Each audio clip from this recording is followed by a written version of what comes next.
The Blackcaps, they had their win over Bangladesh. Who did what? The Blackcaps restricted Bangladesh to 236 for 9. Matt Henry, 1 wicket, 6.3 RPO. Kyle Jamieson, 1 wicket, 5.3 RPO. Michael Bracewell, 4 wickets, 2.6 RPO. Will O'Rourke, 2 wickets, 4.8 RPO. Santner, 10 overs, 4.4 RPO. G. Philly, 2 overs, 5 RPO. With the bat, Will Young, Quacker, the Duck, the Donald Ducker. Devon Conway, who was not mentioned in our favourite Blackcaps conversation, but respectfully to Devon Conway, 30 runs. Kane Williamson, 5 runs. Rachin Ravindra, 112 runs, or a strike rate of 106.6. Tommy Latham, now in form, 55 runs, strike rate of 72. G. Philly, 21 not out. Michael Bracewell, 11 not out. That is the victory for the Blackcaps. The Blackcaps are now 7-1 in ODIs. 5 consecutive ODI wins, all of them by at least 50 runs or 5 wickets. Their next game in the Champions Trophy is against their second best team in the world, India. And that game, I think, is on Sunday night. Let me confirm that. Yes, Sunday the 2nd of March, overnighter against the second best team in the world. Heard a lot of like best team in the world kind of stuff with India. I don't know. They just played a series in India against a team that's not very good in ODIs. England, they just beat Pakistan. What do we know about Pakistan? They're not very good at ODIs. Like all these teams aren't very good. If you beat them, you're the best team in the world, though. New Zealand, so far, we just beat everyone. We beat Sri Lanka and New Zealand. We beat South Africa and Pakistan. We won a bunch of ODIs against Pakistan in Pakistan. We just beat Bangladesh in Pakistan. What more do you want? Maybe a win over India would just like solidify it a bit more, because we do have that Aotearoa bias that we do carry with us. Hearty Kiwis over here. Rachin Ravindra came back into the team. So Daryl Mitchell was out with the illness. Rachin Ravindra comes into the team, bats 4. I still think the best situation is opening with Will Young and Rachin Ravindra and bumping Devon Conway out. Devon Conway's got 40 runs and an average of 20 in his 2 games. So he was in form during the Tri-Series period. Start of Champions Trophy proper, he's got 40 runs at an average of 20. But most importantly, he's got a strike rate of 64. Rachin Ravindra has a career strike rate over 100. Tommy Latham, 2 innings at the Champions Trophy, he's got a strike rate of 96. Will Young, test batter, gritty Kiwi batter with a free-flowing strokes. He does have the strokes, but he's also more of a solid test opener. Strike rate of 90. I don't like, this is the thing about Devon Conway. When he's struggling for runs, he scores really slowly. And if we go to ODIs this year, Devon Conway's got a strike rate of 76. Ravindra this year, strike rate of 115. Phillips this year, strike rate of 118. Will Young, 88. Kane Williamson, 90. Tommy Latham, 91. Daryl Mitchell, 90. Mark Chapman, 102. Michael Bracewell, 95. And Devon Conway, 76. Well, he's not Barbara Azam or anything, but I mean, if he's not scoring runs and he's not scoring them quickly, I still believe the best batting lineup is Will Young, Rachin Ravindra, Kane Williamson, Daryl Mitchell, and so on. Tom Latham, number 5. Build from there.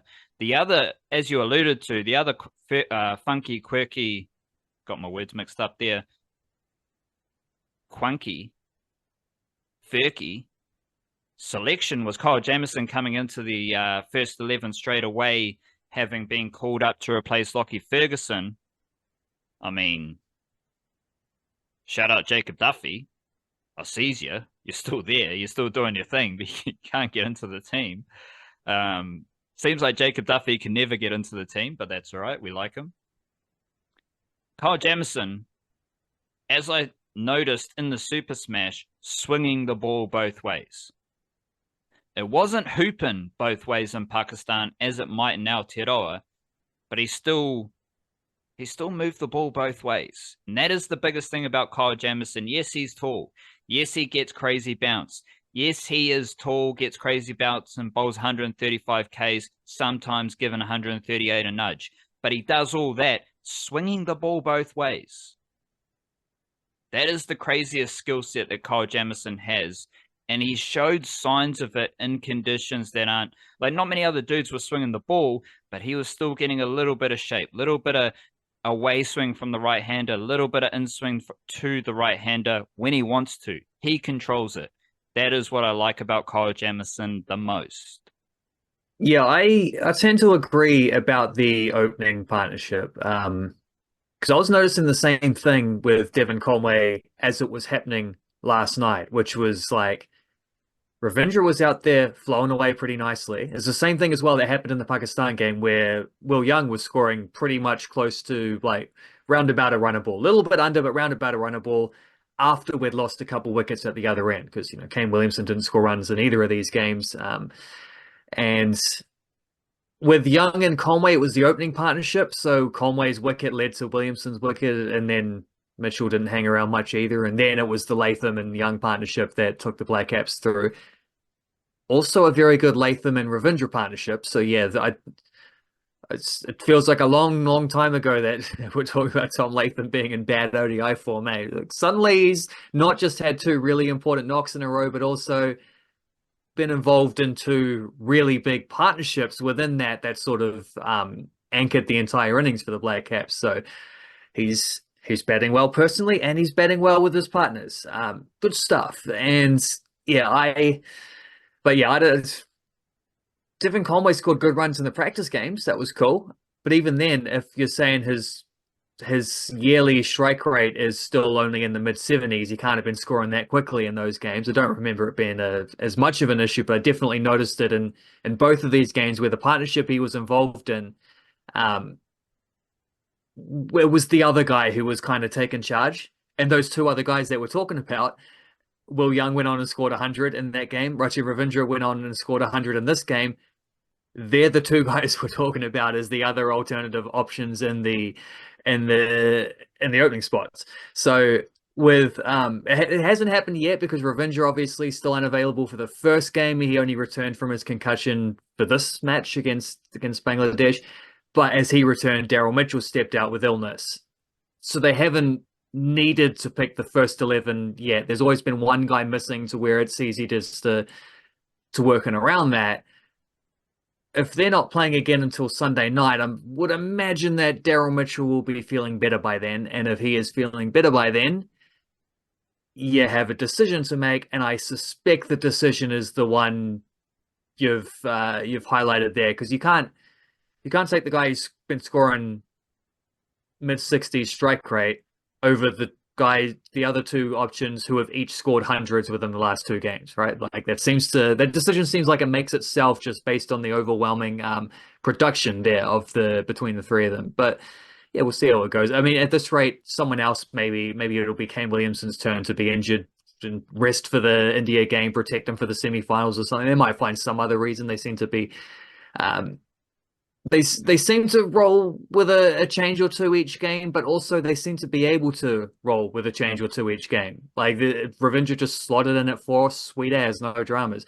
Kyle Jamieson came in, wasn't amazing, but he was good enough. Like, what did he get? Like 1 for 48 or something. So would have liked another wicket or two, but that's Michael Bracewell was hogging all the wickets, so there weren't a lot to go around, and he kept the RPO tidy while still being threatening, with a little bit of swing, like you say, both ways, and good solid Kyle Jamieson type areas. Like there's nothing wrong with that.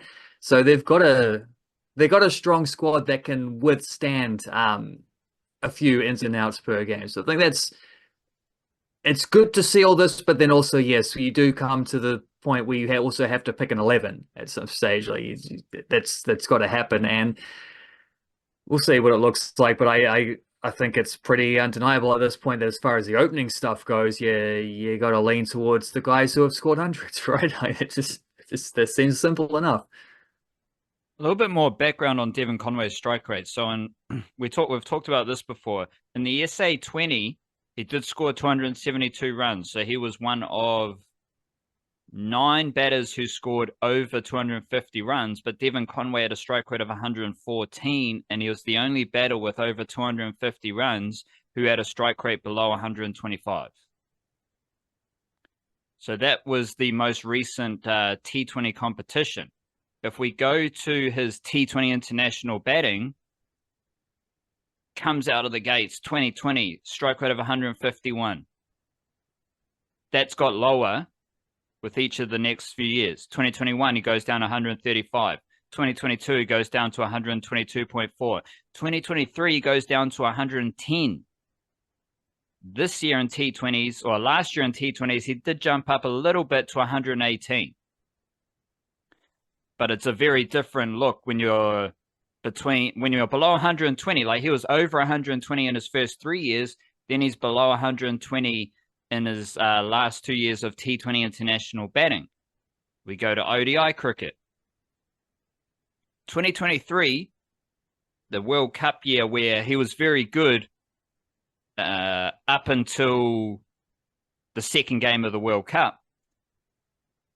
Strike rate of 98.7. This year, he's got a strike rate of 76.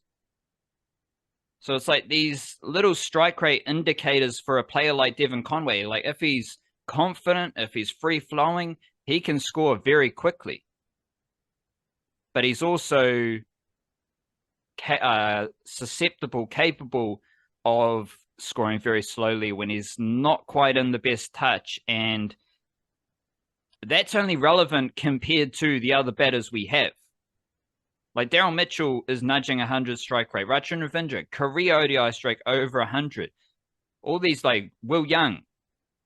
I don't know what I'm just repeating the numbers that I said earlier, so I might chill out on that. But all these dudes are late 80s, over 90. And our young phenom is a young phenom because he's got a career ODI strike rate over 100. That's what makes him awesome.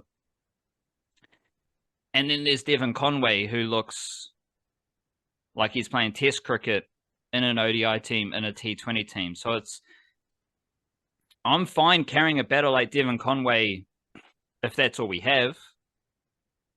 But again, that was the Blackcaps of 2006, whatever. That was the Blackcaps of previous eras where this is all we have.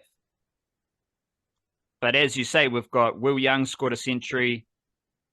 Rachin Ravindra scored a century. Daryl Mitchell's just straight up one of the best batters in the world. Kane Williamson's out of form, but he's going nowhere. Tom Latham's in form. Glenn Phillips is Glenn Phillips. This is a new era of Blackcaps cricket, not only where you need to be playing at a high level to crack the first 11, but also we're winning games with Will O'Rourke and Michael Bracewell as our best bowlers in the Champions Trophy. We have won like 5 consecutive ODIs. We're 7-1 in ODIs without Tim Southey, without Trent Boult, without the legends of the golden generation that many thought would make the Blackcaps worse. Losing those players, but the Blackcaps keep going on. What happens when you lose Lockie Ferguson? You bring in Kyle Jamieson. Right? What happens when you lose these legendary seamers? You bring in Will O'Rourke. What happens when you're missing out on batters? Oh, Guppy's gone. Well, we got Ravindra. Oh, Conway Well, we had was Finn Allen and then we had Ravindra. There was a step in there that.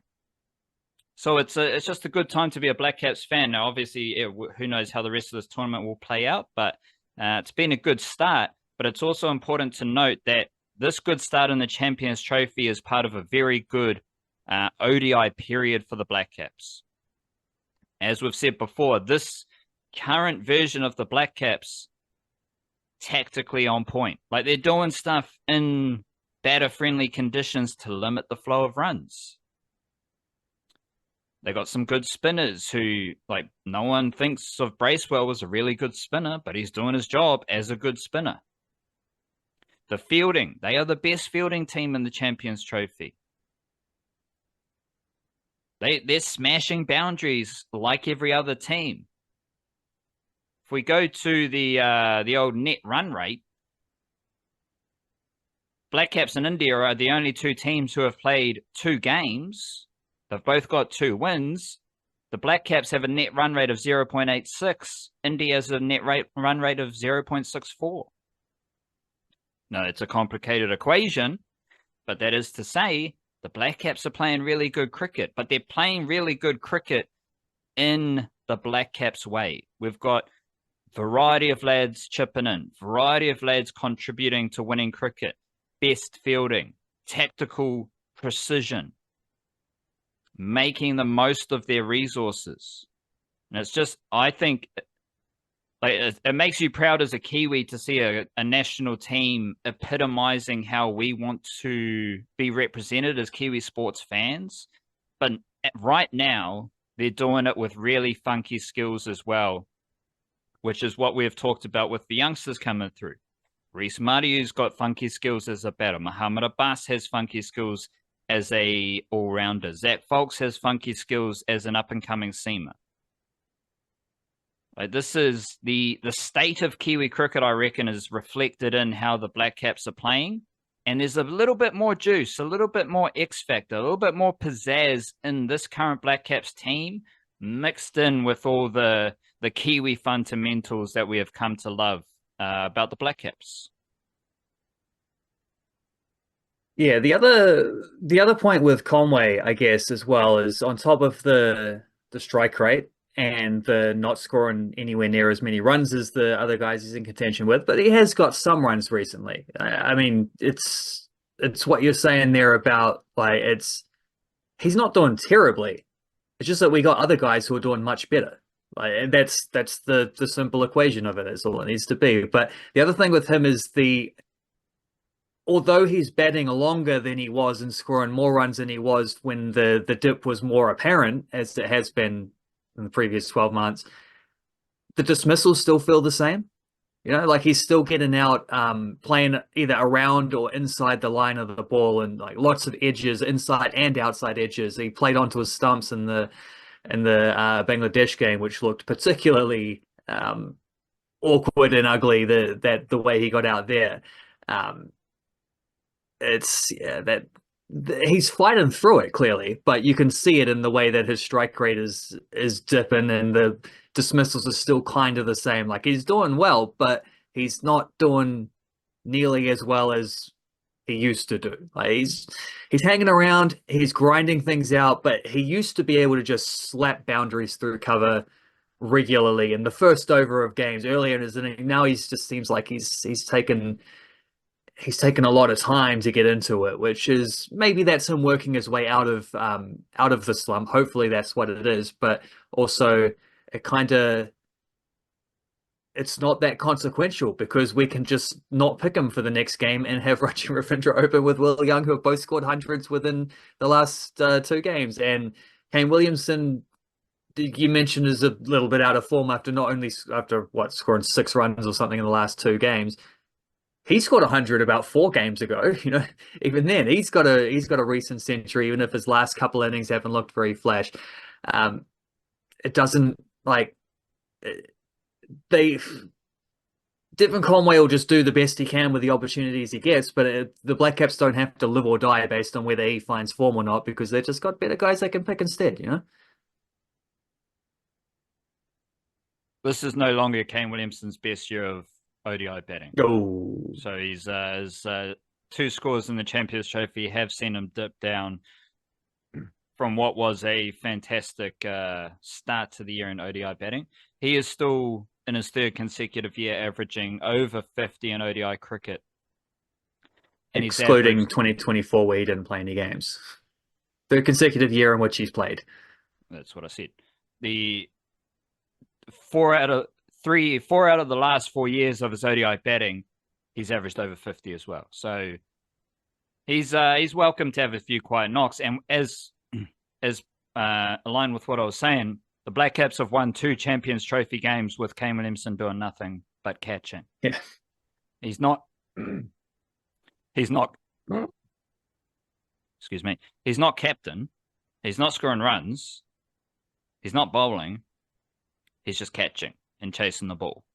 And the Blackcaps are winning. Catching's been good, though. Oh, yeah. If only they took a few catches against England, where the whole thing might have been a bit better there. We also have a White Ferns squad to play against Sri Lanka in ODIs and T20s, and I like it. I like the White Ferns selections. Haven't liked the White Ferns selections much in the last few years, but going when they selected Bella James for the Rose Bowl series, which the White Ferns lost, and they were comprehensively beaten by Australia in that ODI series, is a bit of a humbling experience after that T20 World Cup. But this, ODI and T20 series tour against the older bilateral series against Sri Lanka, otherwise known as a series of cricket games by a touring nation. This is a good opportunity to integrate players into the White Ferns, and they have selected players who have skills that add to the White Ferns, but also because I was thinking, okay, what's the difference between selecting Bree Illing right now and selecting Molly Penfold a few years ago? Well, Bree Illing's played 4 seasons of domestic cricket and dominated as a lefty. So these players have earned their White Ferns selection from their performances in domestic cricket, where I think if I'm kind of assessing my thinking, being critical of my thoughts, before it felt more like they were selecting players who had the potential to be in the White Ferns and add to the White Ferns at the international level, but they didn't have any confidence from domestic cricket. They didn't have the runs and the wickets in domestic cricket to set you up as an international cricketer. Where, again, Bella James comes into the White Ferns having dominated Halliburton Johnston Shield in the best team, the Otago Sparks, who are straight into the final. I think they went 9-1 through the HBJ Shield season. Bree Illing comes into the White Ferns having taken lots of wickets in the HBJ Shield and Super Smash as a lefty swinging the ball. Izzy Sharp, she's still a youngster, but she's been around for maybe 4 seasons for Canterbury. And she hasn't necessarily dominated as far as consistent run production, but she's scored runs in patches each of those summers. And she's been in the grind of domestic cricket. She's got the confidence of playing cricket, Super Smash every other day, HBJ Shield every other weekend. So the players have been selected. We have Izzy Sharp. She's in the T20 squad. Very talented striker. So she adds some attacking impetus to the White Ferns squad. And I'm not seeing Lauren Down in this squad. So I think the likes of Izzy Sharp and then another youngster, perhaps the youngest youngster, I think, of them all, Emma McLeod from Central Districts, who might be 18 years old. She's 18. She's almost 19. And she's in the White Ferns squad. Now, she's a little bit different because this might be her first full summer of domestic cricket with CD. But she's actually performed well in domestic cricket to earn this selection. She's 18 years old, and in the HBJ Shield, she's got 300 runs at an average of 42.8. 250s in her 8 innings. She is CD's second best batter as an 18-year-old. And you can see from her highlights and her strokes that she plays, as Ben Sawyer said, these are the type of shots that they're looking for in the White Ferns. Like, are you playing punchy shots through the offside? Are you playing sweep shots? Can you hit boundaries everywhere? Because that is not often the case for some female cricketers. And Emma McLeod, she's got the talent. I don't know if she'll play much in this series, but it's a good development exercise to bring her in. And then we've got Brie Illing, who is one of the only lefty seamers in Aotearoa. And she swings the ball. She bowls pretty quickly. This is a good opportunity to bring her in. It's what do we got here? So Brie Illing's only playing ODIs. Polly Ingalls is only playing ODIs. Hannah Rose only playing ODIs. Izzy Sharp's only playing T20s. Rosemary Mayer T20s. Fran Jonas T20s. That means Bella James is open for both formats. Emma McLeod, she's going to be in the squad for both formats. And the one I really like is Eden Carson now being in every White Ferns squad. She's not one of these, like Fran Jonas is now the player who's only selected for T20s. That used to be Eden Carson. But now Eden Carson's in both squads because she is the best bowler in New Zealand right now. She's currently, let me confirm this. She is first for wickets in HBJ Shield. Once again, playing for Otago, the best team in HBJ Shield. Eden Carson is the best bowler. Eden Carson was the leading wicket taker, best bowler in the Super Smash. So Eden Carson's leading the wicket taking both competitions, which means she's the best bowler right now, which means she should be in every single White Fern squad regardless of format. Good to see Jess Kerr in both squads as well. She's scoring runs. She just scored a century for Wellington. She is one of the best cricketers in New Zealand right now. But she didn't play in the Rose Bowl. She was in the ODI squad, but didn't play. Didn't play a whole lot at the T20 World Cup off the top of my head either. So now she's in both squads. It will be interesting to see who's the wicketkeeper with Ingalls in the ODI squad. Izzy Gaze has been scoring a few runs, and she is very attacking. She's a hitter. And so I can see her earning a spot in the T20. No, maybe she's definitely going to be the T20 wicketkeeper because that's her best format, I believe. But she could play as a attacking batter in the ODI team if they want to. They might just rest Izzy Gaze, play Polly Ingalls as the wicketkeeper batter. And also Hayley Jensen's back in the team, both squads, which is very deserving. She's one of the best seamers in Aotearoa.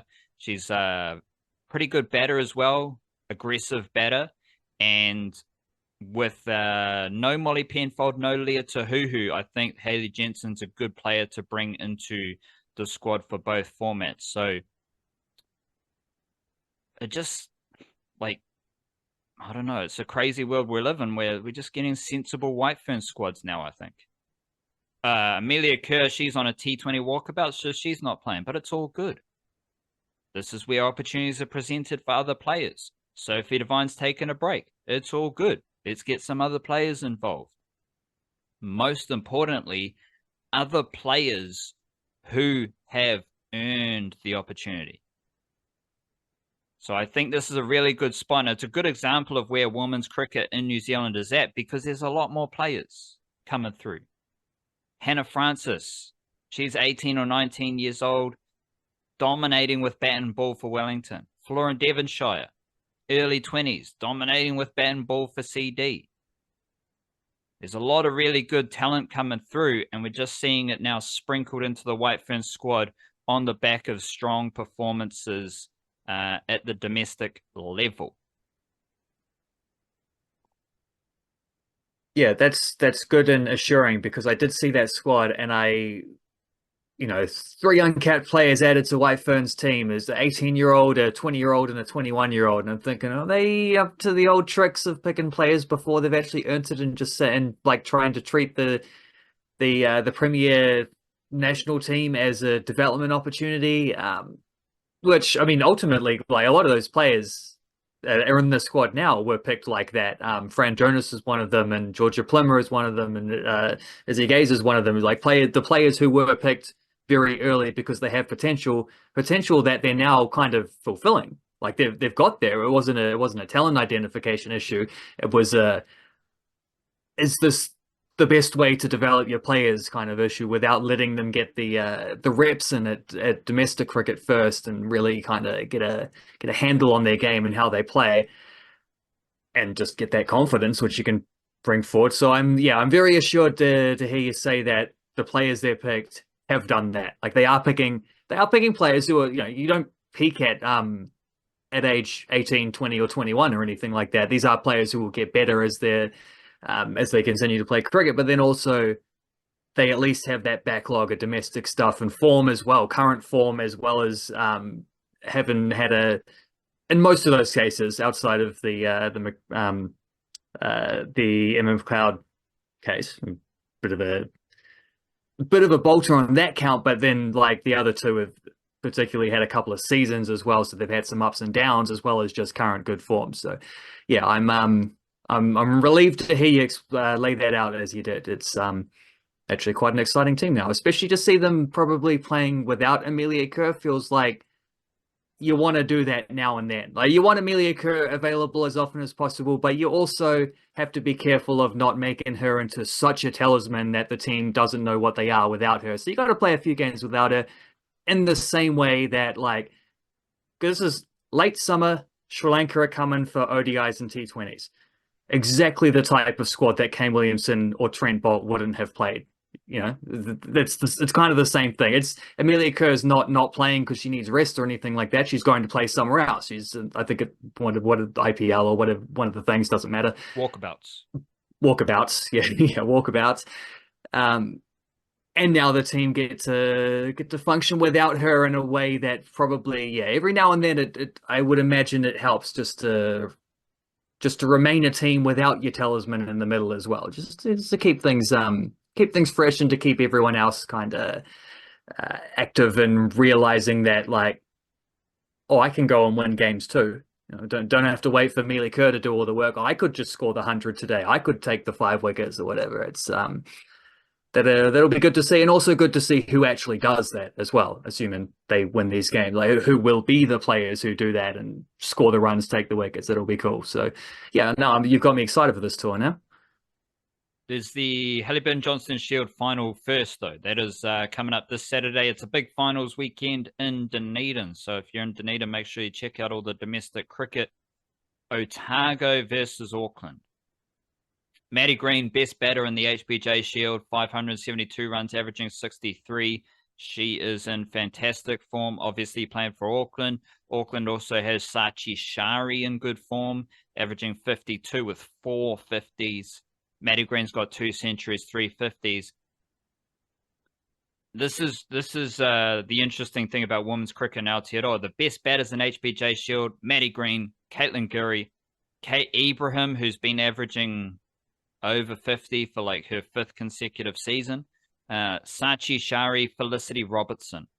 All of those players are senior players, more experienced players. One of them's in the White Ferns. So you can still be like, oh, they're not selecting a winning team, but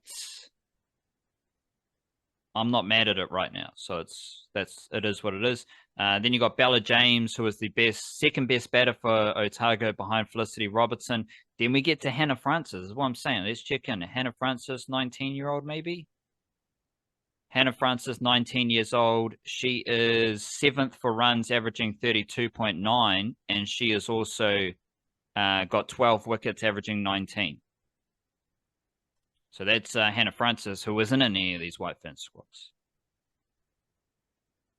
Those are the best batters. Best bowlers. No, this is the opposite to the best batters in HBJ Shield because all the best bowlers, most of them are youngsters. Eden Carson, Ocean Bartlett, young leggy from CD. Her and Eden Carson are the only bowlers with 20 wickets.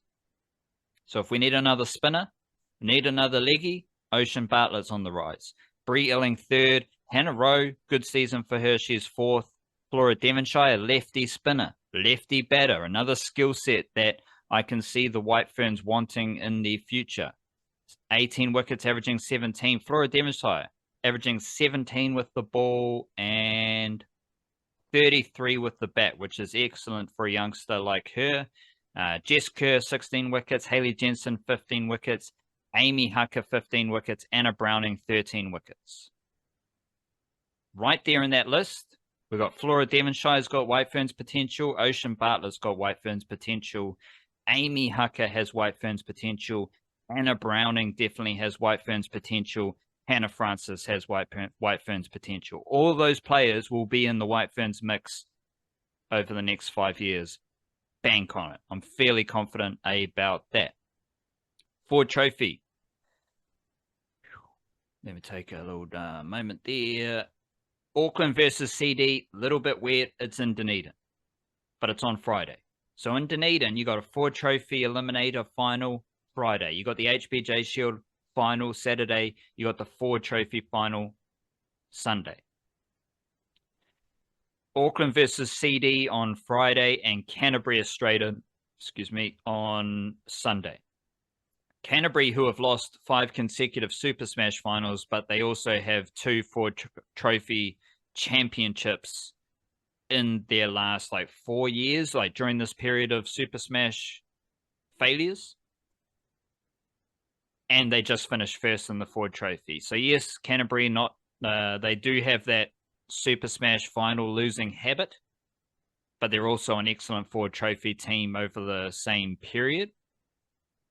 Auckland versus CD, just off the top of my head, fascinated to see how Bevan Jacobs bats. I obviously got a lot of big dogs playing this game, Neesham, Allen, those type of characters, but fascinated to see how Bevan Jacobs bats. Fascinated to see how Jock McKenzie plays, has been batting 3, bowling, very good all-rounder. CD, obviously you got the big dogs, Tom Bruce, Dane Cleaver, Brett Randall, Jaden Lennox, Jack Boyle, those characters, but Curtis Heafy was instrumental in them winning the Super Smash. And one-day batting is his best format. Curtis Heafy is currently second for runs in the Ford Trophy, 433, averaging 62. So it'll be interesting to see how Curtis Heafy goes for CD.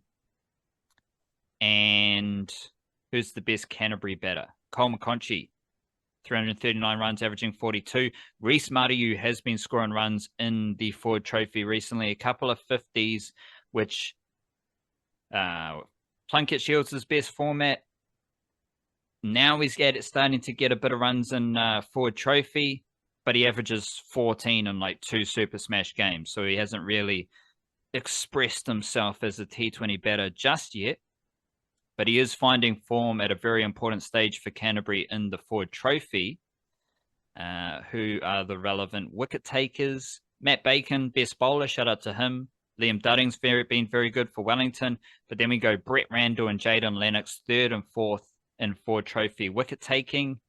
Brett Randall, like what he's doing. I can see him adding himself to the Blackcaps depth chart at some point soon.